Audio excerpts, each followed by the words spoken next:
Povo de Deus, com a paz do Senhor. Amém. Eu fico feliz com esse jovem aí. Toda a igreja alegra a gente que é pastor, né? Mas quando eu vejo esse jovem cantar, meu Deus, como esses jovens são preciosos, hein? Esses jovens são tão preciosos porque o diabo está procurando novos talentos. A gente ele sabe que ele não vai conseguir muita coisa com a gente, não. Né? Aí está procurando novos talentos. Que talento esse jovem eles têm. De lá da Guavirá, tudo daqui do Buriti, quando eles cantam, eles fazem tudo gostoso, tudo que eles fazem é bem feito, né?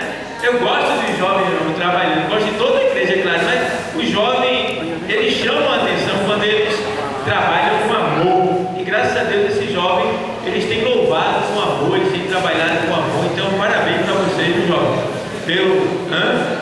Eu coloco lá no YouTube assim, um novo talento nasceu, eu coloco assim, bem bonito lá no YouTube, porque eu gosto de ver elas e eles cantando, acho muito bonito. Igreja amada, eu convido os irmãos para que a gente abra a nossa Bíblia na carta do apóstolo Tiago. Para você que é novo convertido, você vai lá para Apocalipse e vem voltando, você encontra mais rápido. Fica coladinho com Hebreus. Glória a Deus. O nosso irmão Tiago, ele que é meio irmão de Jesus. Por que meio irmão de Jesus, pastor? Porque Jesus, ele teve mãe, mas não teve pai. Entendeu? Pai só segundo a lei, porque José, ele registrou Jesus, por isso Jesus era filho de José segundo a lei. Então, Jesus não precisou de pai carnal para ser fecundado. Ele foi fecundado pelo Espírito Santo no útero de Maria. Então, aqui a gente vê que Tiago é o meio-irmão de Jesus, tá? E Tiago, ele é um homem que merece toda a credibilidade, pois ele foi um dos apóstolos que mais orava muito, e Tiago orou tanto que o seu joelho ficou semelhante a joelho de camelo. Ninguém enganava Tiago, ele era um homem muito sábio. Então a gente vai ver o que Tiago fala nesse texto que ele escreveu, né? Diz assim, 4 e 17 da carta de Tiago.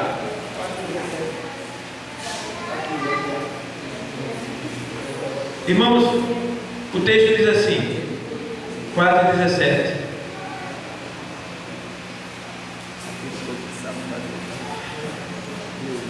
Aquele, pois, que sabe fazer o bem e não faz, o que acontece? Comete pecado. Eita, está fraquinho. Aquele, pois, que sabe fazer o bem e não faz, Comete pecado. Mas você não pensou assim, eita, eu não vou ler não, porque vai vir chicote aí. Quem sou eu para chicotar a noiva do Senhor? Deus. Glória a Deus, aleluia. Se alguém mexesse com a tua esposa, o que é que tu faria? Eu sou louco de chicotar a esposa do Senhor? Tá louco. Eu ensino a esposa do Senhor, a noiva do Senhor, que é para ela não se acidentar. Simplesmente isso. Glória a Deus. Mas vamos ler em alta voz? Aquele, pois. Tá fraco. Aquele, pois. Que sabe fazer o bem. E não faz. Comete pecado. Eita, Jesus. Glória. Podem sentar. Aleluia.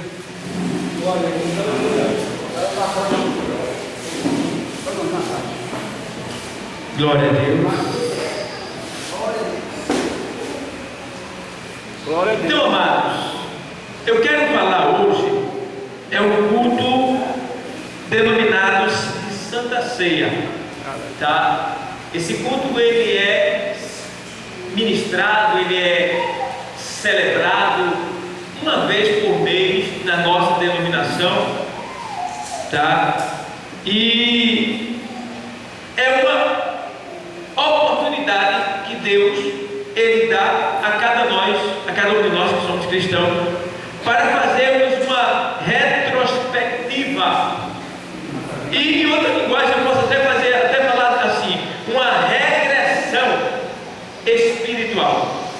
Então, a gente vê que é importante a gente entrar por essas portas e verdadeiramente fazer essa retrospectiva da nossa vida secular e essa regressão espiritual, saindo daqui do alto do Buriti e viajando na dimensão espiritual até o Calvário, para ali contemplar o sofrimento de Jesus Cristo em nosso lugar. Glória a Deus. É muito importante, é uma grande oportunidade. Esse culto ele é chamado de o culto ágape, porque é o culto do amor de Deus se manifestando sobre seus filhos, tá? É um tipo, é como se Deus estivesse dizendo assim: estou convidando a todos para chegarem a um culto aonde ali eu vou vos dar uma nova oportunidade. Quem é que não quer uma nova oportunidade? Todo mundo quer.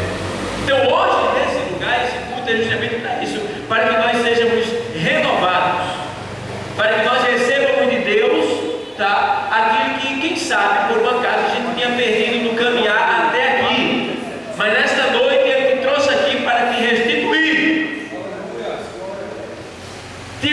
de maneira tal que Ele vai te ensinar, porque na medida que se perdeu algo, provavelmente houve uma falta de vigilância, tá? Houve um vacilo, houve uma imprudência. Então Deus vendo, Ele não está por aí com um pedaço de ferro, um chicote ou um cinturão para pegar aquele que pecou e chicotear. Não. O primeiro açoite de Deus, guarde isso no seu coração. Deus açoita aquele a quem Ele tem por filho, a quem Ele ama.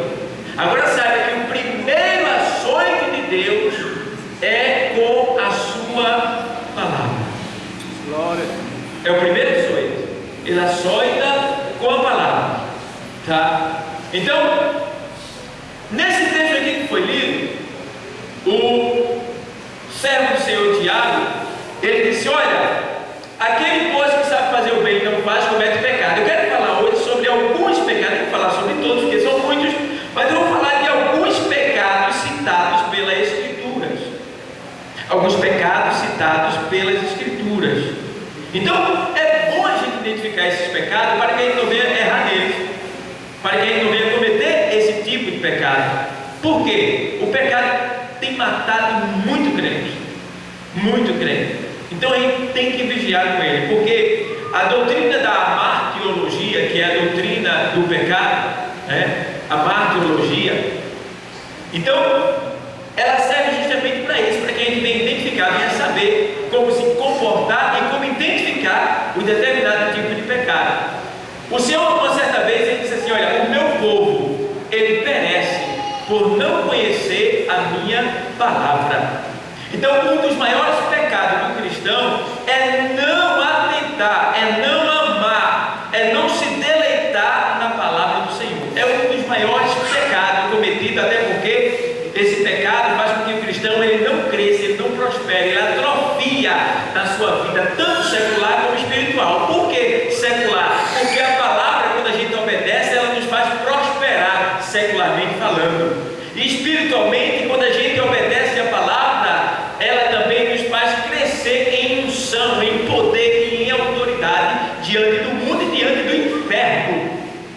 Então é muito importante a gente atentar para essa palavra e amá-la. Sabe por quê? Uma certa vez eu ouvi uma pessoa, eu soube de uma pessoa que tinha reclamado porque a pregação tinha terminado de 9h10. E a pessoa reclamou muito. Eu disse: coitado da pessoa, em vez de ela sair com a bênção, ela saiu com a maldição. E eu disse assim, meu Deus do céu, eu orei por aquela pessoa e Deus me fez entender: se essa pessoa, ela não tem paciência suficiente de passar 10 minutos a mais na minha presença aqui na terra, como é que ela quer viver eternamente comigo no céu? Sabia? Devemos saber uma coisa, que nós estamos saindo daqui para viver eternamente com a palavra. Eternamente com a palavra. A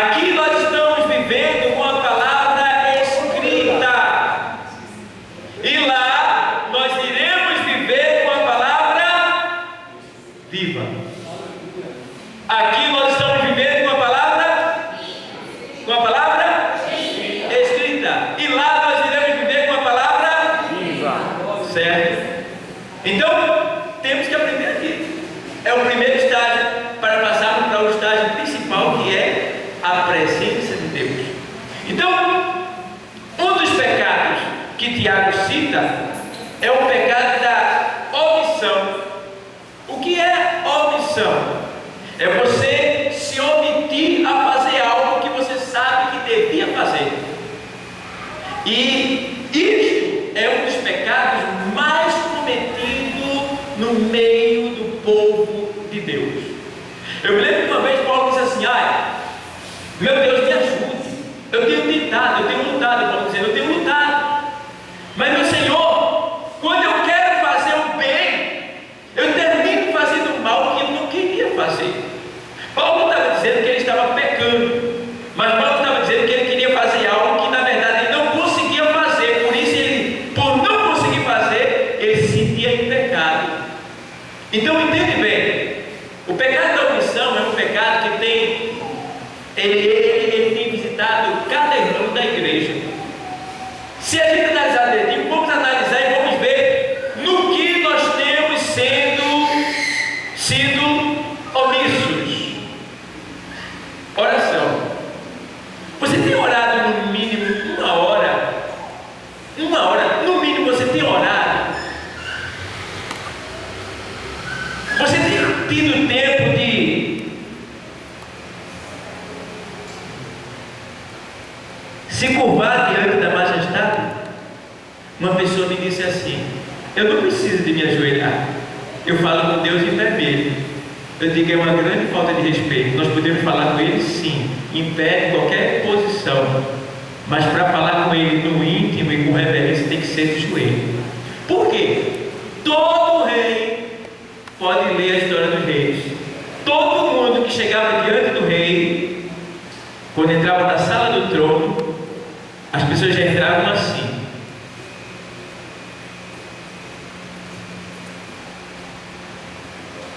Diante do rei, terreno. E diante do rei, dos reis. Então, conheço pessoas que me disseram assim: ah, eu oro quando eu me deito na cama. Eu digo, coitado, duvido que ele consiga orar uma hora deitado na cama. Duvido. Porque eu já tentei e não consegui. Então, a melhor maneira e a maneira mais exata, se você não tem nenhum problema nas suas articulações do joelho, é de joelho. É seguido de reverência. Lá em Ezequiel, capítulo 47, fala sobre um grande rio, que ele ia entrando e entrava no tornozelo, ia chegando no joelho, ia chegando na cintura, ia chegando no ombro. Significa o quê? A profundidade da oração, que quer dizer que você tem que se aprofundar, descer e curvar-se o ombro diante do Senhor, porque os judeus acreditam que quando um homem se curva, ele está totalmente entregue ao seu Senhor. Então as pessoas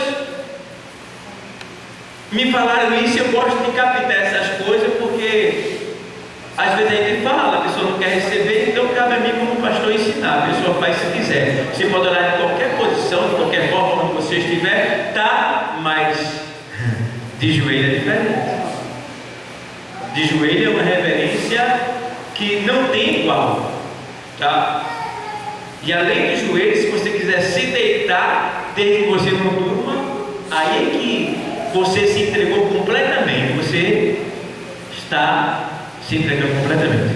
Então, uma das omissões que a gente tem, um dos pecados que a gente tem cometido é isso aí, é a falta de oração. Por quê? A gente precisa da oração, porque na oração a gente confessa os nossos pecados. Tem que confessar, não adianta. Se você orar e não confessar os seus pecados ocultos que estão aí no seu coração, pensamentos ocultos, tá? Desejos que vieram, ainda que você não fez, mas vieram, tá?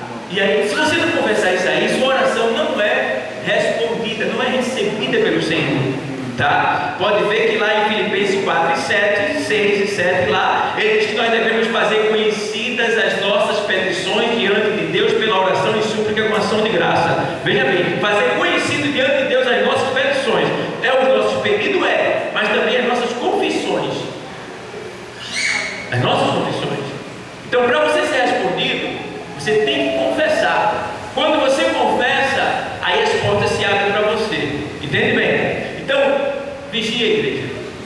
É por causa disso que muitos cristãos estão caindo, porque eles têm algo dentro dele, mas não revelam para Deus, até na oração, no pequeno espaço de tempo, quando ele se ajoelha, quando ele fala com Deus, ele não revela. Então, o pecado está lá dentro.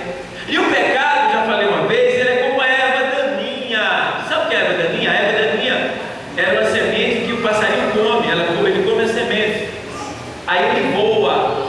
Só que o organismo do passarinho não dilui a semente da erva daninha. Então ela passa pelo organismo dele, e quando ele faz a necessidade dele no tronco da árvore, a semente cai. Quando a semente cai, ela fica lá no tronco da árvore. E ali no tronco da árvore ela começa a germinar. No que ela germina, aquela semente, aquela planta, ela vai enramando, e ela está enxertada no tronco da árvore. E toda a vitamina que ela precisa para crescer, ela vai tirando do tronco da árvore. E aí ela vai enramando, até o ponto que ela vai enramando por toda a árvore. E aí o que acontece? Ela suga toda a energia da árvore, a árvore seca, morre e ela fica no lugar da árvore. Então o que acontece? O pecado ele é assim.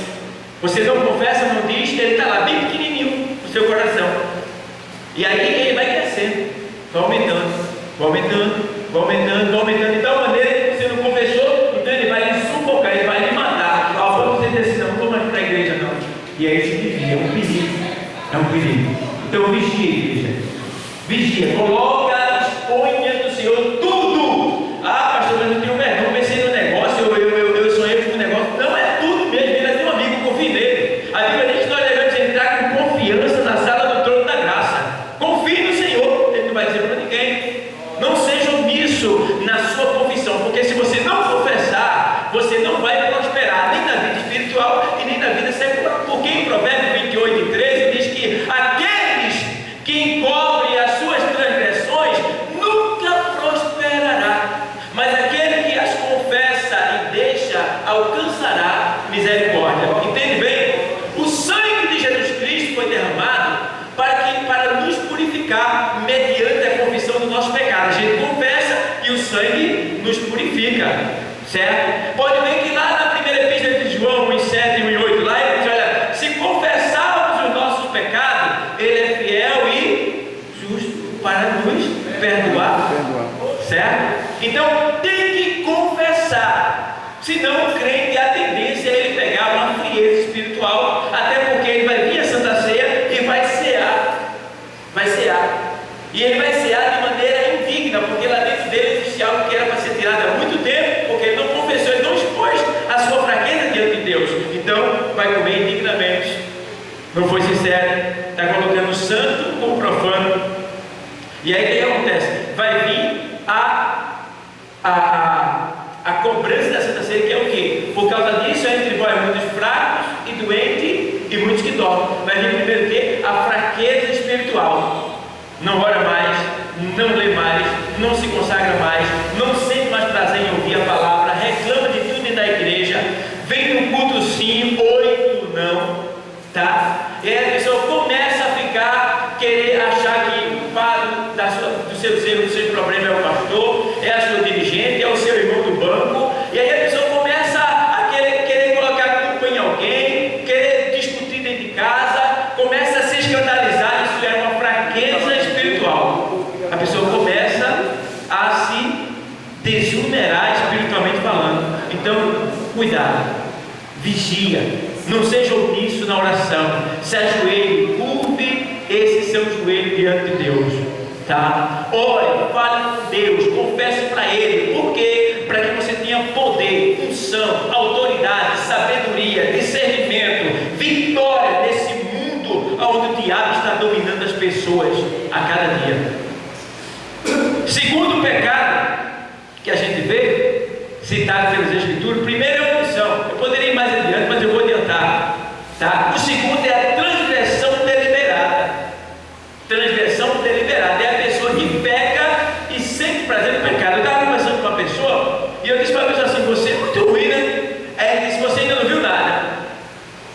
Aí ele disse assim: essa pessoa sente prazer na maldade. Chama-se pecado deliberado, transgressão deliberada. A pessoa peca desenfreadamente, sente prazer naquilo que está fazendo, mesmo sabendo que é errado. Então, quanto a isso, lá em Deuteronômio, capítulo 9, versículo 7, tem um texto que o Senhor diz exatamente assim. Vou ler para você, Deuteronômio 9 e 7, diz assim o texto sagrado: lembra-te e não te esqueças de que muito provocaste a ira o Senhor teu Deus no deserto, desde o dia em que saíste do Egito até que chegaste a esse lugar. Rebelde fostes contra o Senhor. O Senhor ficou irado, furioso com o povo lá no Egito, que eles obedeceram a ele. Aqui Moisés está passando as suas últimas instruções e dizendo: olha pessoal, vocês se lembrem do que vocês já fizeram para Deus e como ele se irou, e vejam o que aconteceu com os antepassados de vocês, para que vocês não venham cair na mesma condenação. O povo estava murmurando, reclamando e desejando voltar para o Egito, porque eles acreditavam que não iam ter o necessário lá para onde Deus o levou. É um grande erro. Às vezes a gente quer as coisas no tempo da gente, mas entende que se você serve a Deus, Deus não vai deixar que você pereça. Ele está cuidando de você, o que você precisa Ele vai dar no tempo certo, no tempo exato. Não adianta, porque se murmurar, perde a bênção. O Senhor disse lá em Números, veja lá, Números, capítulo 14, é só voltar. Número 14, o Senhor disse assim, 14 e 11: e disse o Senhor a Moisés: até quando me provocará este povo? E até quando me não crerão por todos os sinais que fiz no meio deles? Aí, eu poderia perguntar a vocês aqui, eu poderia pegar o testemunho de cada um.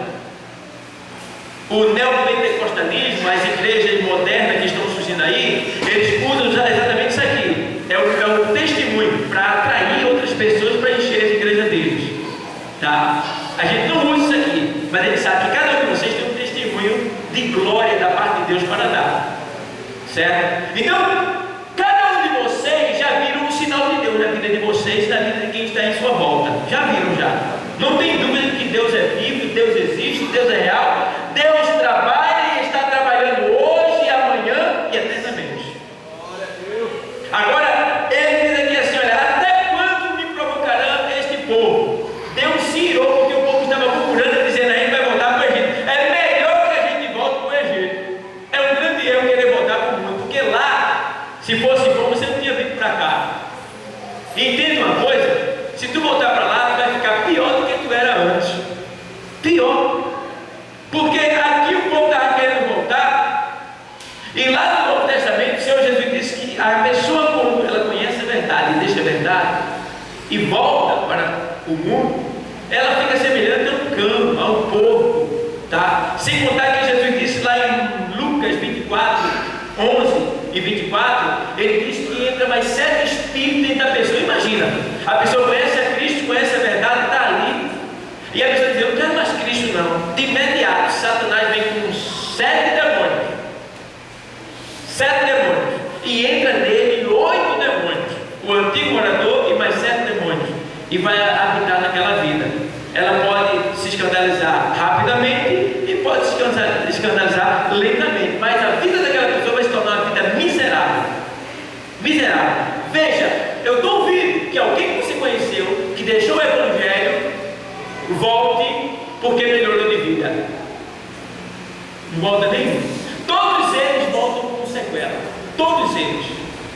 Ou espiritual ou carnal, mas voltam com essa sequela. Porque não tem como, a palavra não tem. Se Deus diz que entra 7 demônios, o antigo morador faz 8, vai entrar. E quando foi que o demônio fez o bem a ninguém? Ele vai destruir a vida da pessoa de alguma maneira.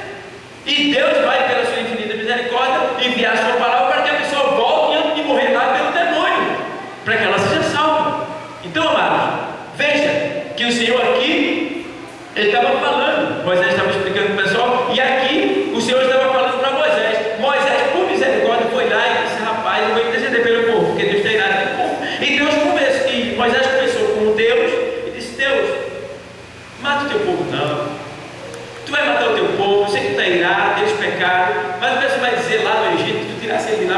aqui. Mas não, Paulo só disse: está certo. Segundo a tua palavra, eu não vou matar eles agora. Não vou matar eles agora não. Tudo bem, mas tão somente como vive, como eu vivo.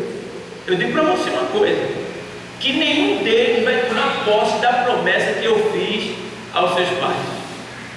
A promessa que eu fiz, eles não vão tomar posse. Ou seja, quando a pessoa murmura, quando a pessoa peca deliberadamente porque quer, sabendo que está errando, sabendo que não deve fazer, Deus retira as bênçãos que Ele prometeu. Deus retira, impede. Deus tinha prometido, mas porque eles obedeceram, Ele disse: eu não vou dar. E não deu mesmo não. O que foi que Deus fez? Deus deu tempo para que eles envelhecessem no deserto e morressem. E só abriu a terra para eles entrar depois que morreram tudinho, para que seus filhos entrassem e tomassem posse da terra prometida. Mas eles nem entraram, perderam a bênção, porque murmuraram, pecaram deliberadamente, sabendo que estava errando e continuaram no pecado. Então vigia, igreja, vigia. Vocês conhecem o pecado, vocês sabem o que é pecado. Então não brinquem com o pecado, porque o pecado é como uma serpente congelada. Me lembro do caminhão dele, que ele ia no caminho e viu um bichinho bonito na estrada. Ele parou, chegou lá, tinha neve, né? Estava congelado na estrada. Ele viu uma serpente linda, né? Colorida, muito bonita. Ele disse: rapaz, que coisa bonita, ela estava congelada. Aí ele pegou a serpente e colocou dentro da boleia, atrás da cadeira dele lá, e foi andando. Só que a serpente, ela cresceu, começou a se aquecer, foi descongelando, se despertando. Daqui a pouco, quando ele olha, estava lá, do lado dele. Só bastou ele dar uma olhada para ela, e ela: tome. Por quê? Foi se unir com a serpente, foi se unir com o pecado. Isso é o sinônimo do pecado. Quando você se une com o pecado, ele lhe pica e você morre. Então vigia, tá? O Senhor disse aqui, versículo 20: e disse o Senhor: conforme a tua palavra lhe perdoei, porém tão certamente como eu vivo e como a glória do Senhor encherá toda a terra, todos os homens que viram a minha glória e os meus sinais que fiz no Egito e no deserto, e me tentaram estas 10 vezes e não obedeceram a minha voz, não verão a terra de que a seus pais jurei, e até nenhum daqueles que me provocaram a verá. Deus tire, Deus faz você perder a bênção. Então vigia. Pecado deliberado, tá? Tem também o pecado escondido. Salmo 32:1. Veja o Salmo 32:1. Tá? São muitos pecados, mas aqui são apenas alguns que eu estou citando para que a gente tenha vigilância. Bem-aventurado aquele cuja transgressão é perdoada e cujo pecado é coberto. Ou seja, todos nós somos bem-aventurados, somos mais do que felizes. Por quê? Porque nós tivemos os nossos pecados e as nossas transgressões perdoadas. Irmão, uma das coisas mais gostosas é você ter essa liberdade que ele tem de poder entrar aqui com a consciência limpa, irmão, sem culpa nenhuma, sabendo que a gente não está na prática do pecado, vivendo no pecado. Pode tocar no pão, pode tocar aí, irmão, no sangue do Senhor, e vão sair daqui com a consciência tranquila. Não tem coisa melhor do que isso. A pessoa só sabe o inverso disso quando ela cai. E eu quero te dizer, não importa o que tu esteja passando, agradece a Deus pela vida que Ele te deu, agradece a Deus pela tua salvação, agradece pela posição que Deus te colocou, glorifica Ele, porque, irmão, tem muitas pessoas que desejariam estar no teu lugar, mas estão acorrentadas, estão amarradas, e outros já estão lá no inferno, na antessala do inferno, desejando estar aqui no teu lugar para dar o melhor de si. Então vigia, igreja, vigia, esteja atento, cultue, se ocupe com as coisas de Deus, venha à igreja, ore em casa, louve ao Senhor, coloque hino na sua casa, na sua radiola, no seu celular, no seu carro. Olhe, irmão, leia a palavra, se consagre, jejue, venha à igreja, evangelize, irmão, se envolva, ajude a obra missionária. Isso tudo está havendo no meio do povo de Deus, essa omissão, e por causa dessa omissão muitos não têm prosperado, muitos têm se perdido na caminhada. Por quê? Na medida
mentiroso diante de Deus. A gente promete e não cumpre.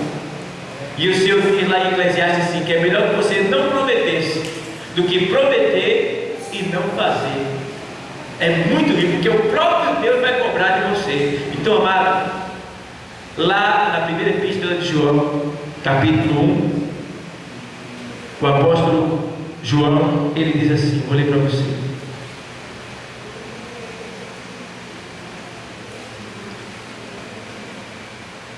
Mas se andarmos na luz como Ele na luz está, temos comunhão uns com os outros. E o sangue de Jesus Cristo, seu Filho, nos purifica de todo o pecado. Veja bem, é o sangue que nos purifica. Quando a gente toma esse sangue aí e come dessa carne, aí está demonstrando que está em comunhão com a igreja e com Deus, tá? Um homem disse hoje para mim assim, pastor Gregório, ele disse, eu vi o senhor no caminho, o senhor vinha de qual igreja? O senhor faz parte da onde? Ele disse, eu estou sem quartel. Há quanto tempo? Há uns 3 meses. E o senhor está ceando aonde? Ele disse, eu sei, eu vou para a igreja por aí, sei.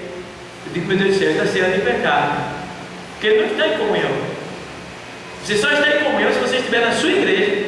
As pessoas lhe conhecem, sabem quem você é, sabem do seu proceder. Você come e próprio está em comunhão com o outro.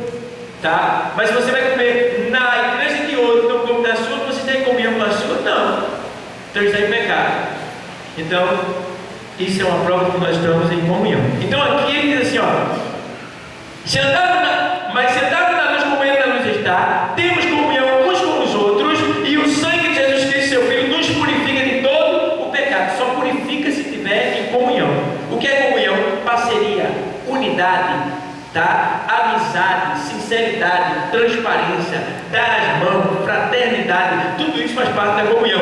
E no 8, se dissermos que não temos o quê? Enganamos-nos a nós e não há verdade em nós. Vê bem? Então essa palavra foi para todos nós que estamos aqui. Se confessarmos o nosso pecado, Ele é o quê? Fiel e para nos perdoar os pecados e nos purificar de toda. Se dissermos que não pecamos, fazemos o quê? Mentiroso, e a sua palavra não está em nós. Mas eu gosto que o verso, capítulo 2, olha o que ele diz, é uma coisa linda. Leia o 2. Meus filhinhos, vê que amor. Meus filhinhos, estas coisas vos escrevo, para que não pequeis. Não peques. Se alguém pecar, temos um para com o Pai. Quem é Ele? Jesus Cristo, o justo. Então, não importa qual seja o pecado cometido por você, Deus nesta noite, Ele pode perdoar. É só você se arrepender verdadeiramente. Ele perdoa, tá? Come do pão, bebe do sangue e vai embora. Agora lembra de uma coisa: depois que beberdes este vinho e comerdes este pão, né? Aí diz o quê? Anunciais a o quê? A morte do Senhor até Ele venha. O que é isso aí? Quer dizer isso aí que eu não entendo bem? Hã? É o quê? Depois que você comer do pão e beber do sangue, você tem que fazer o quê mesmo? Por 30 dias, até a próxima, tem que fazer o quê? O que mesmo, pessoal? Quantos estão vindo aqui para o evangelismo? Não responde para mim não. Quantos estão vindo depois que comem? Está em pecado. Está em pecado. Jesus voltando, você vai desse jeito? Depois de comer esse pão e beber esse vinho, né, nesse caso, né? Anunciar a morte do Senhor até que Ele. No evangelismo sai 3, 4, 5, 6, às vezes quando é muito, né? Mas está comendo, achando que está em comunhão. Como? Não está. Então, ó, não pequeis, mas se pecar, tendes um advogado perante o Pai, Jesus Cristo justo. Então, nesta noite, tudo que passou, Ele perdoa você, está perdoando. Está tudo perdoado. Agora faz o seguinte: começa de novo. uma nova vida. Quem não pode andar, quem não tem saúde para subir os montes, tudo bem, Deus entende. Mas quem tem, comece a colocar em prática, porque senão você diante de Deus vai estar em pecado, certo? Que Deus ele continue abençoando a todos. É uma palavra que não quer muita glória não, né? Porque é uma palavra de cobrança, né? Mas é uma palavra de correção para a minha vida, para a nossa vida de modo geral, para que a noiva não venha se perder ou se manchar, porque Deus não gosta de noiva manchada. Deus quer uma noiva bem bonita, bem adornada, limpa, cheirosa, branquinha, como neve, tá? Então, noiva manchada não entra no céu. Que Deus ele continue abençoando a todos.